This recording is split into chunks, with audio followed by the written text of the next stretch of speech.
Et oui, encore 2 épisodes d'un coup.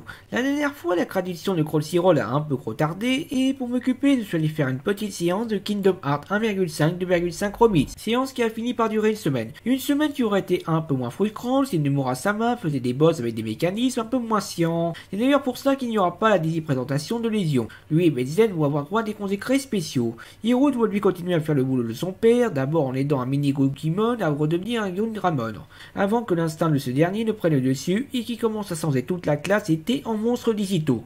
Une histoire qui finit bien, je vous rassure. Et dans l'épisode 40, on a le retour d'Espimon qui n'a toujours pas compris que le vrai héros est juste en face de lui. Je déteste ce genre de running gag. Et qui vient demander un coup de main pour un Digimon qui pense que les Fusilli sont les plus belles formes de pâtes. Ce qui lui donne envie de tout tortiller. Ce qui est marrant 10 secondes, mais quand ce tortillonnage devient aussi prononcé, c'est beaucoup plus dérangeant. Sinon, Ganmamon s'est un peu facile avec Hero et décide d'aller bouder auprès d'une petite fille son Rossien.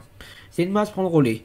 Encore ce chromatisme de Full Metal Alchemy. En soi, Rin n'est pas marquante, mais sa relation avec Ganmamon est assez mignonne, ainsi que le conseil qu'elle lui donne pour se réconcilier avec Hiro. Le genre de passage qui me fait me sentir rueux d'une certaine façon. Sinon, c'est comme d'habitude, des épisodes sympas à visionner en attendant le prochain évoque narratif. Et sauf s'il a prévu le 41 de la Crowley, on ne risque pas de voir un certain clown digital se pointer le sitôt.